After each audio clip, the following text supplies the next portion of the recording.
संहिता भागवत। जो प्राणी तुमसे स्नेह करता है तुम भी उसे प्रेम पूर्वक अपनाते हो, परंतु आज हमें वह बात मिथ्या प्रतीत हो रही है। प्रीति करने वाले परस्पर एक दूसरे के मन का हाल जान लेते हैं, परंतु इस समय आप हमारी प्रीति का हाल कुछ भी नहीं जान पा रही है।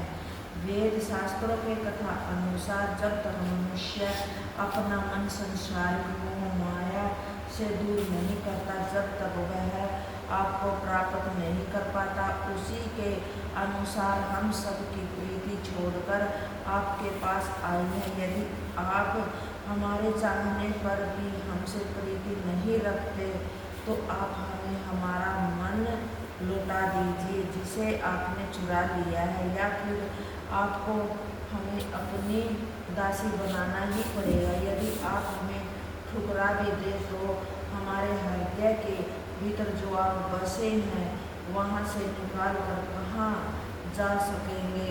आपके चिन्ह चरण कमलों की धूलि को प्राप्त करने के लिए ब्रह्मा शिव आदि देवता लालायित रहते हैं, उन्हें हम किस प्रकार त्याग दें। हम सब आपके इस मनमोहन स्वरूप की चेरी हैं तथा अपना तन मन धन सर्वस्व इसी पर न्यौछावर करती हैं। भला तीनों लोगों में ऐसा कौन है जो आपकी इस छवि को देखकर तथा आपकी बांसुरी को सुनकर मुंद न हो जाए। हे विजेंद्र, आपका नाम दीनानाथ है तो हमसे अधिक दीन संसार में कोई नहीं है।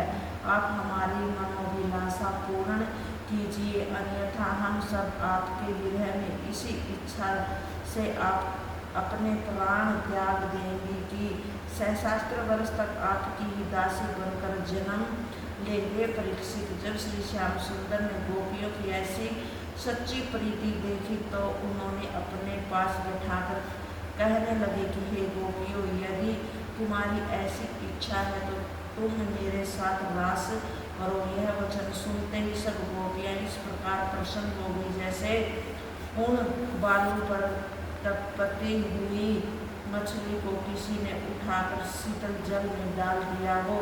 तदुपरांत श्री बांके बिहारी ने योग माया को बुलाकर रास के लिए जमुना तट पर एक सुंदर सतान बनाने की आज्ञा दी।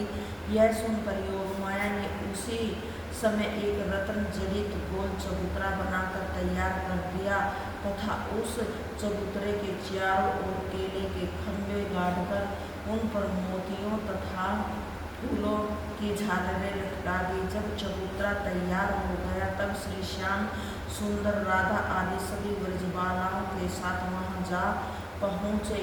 चांदनी रात के कारण उस चबूतरे की शोभा 100 गुना अधिक हो गई थी।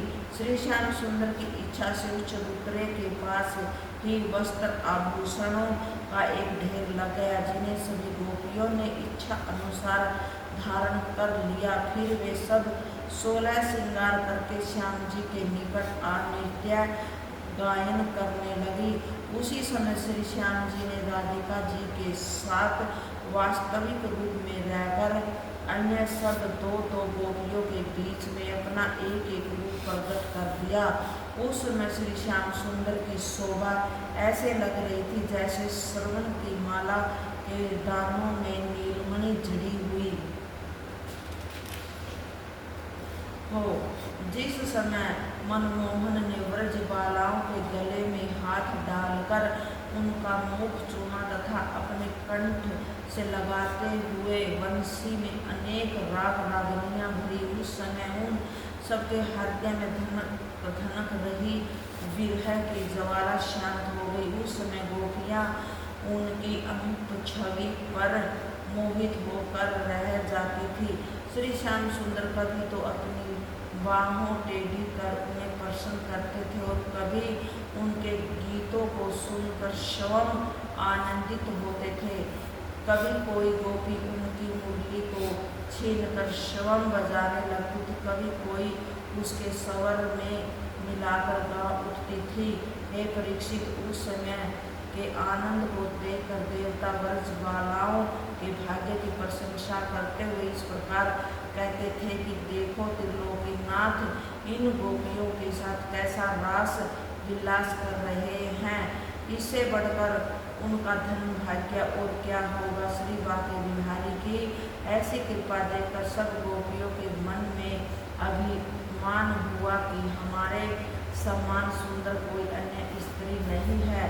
उनके अभिमान को भंग करने के लिए मुरली मनोहर सब गोपियों को वहीं छोड़कर एक गोपी को साथ लेकर अंतर्ध्यान हो गए। जय गीता।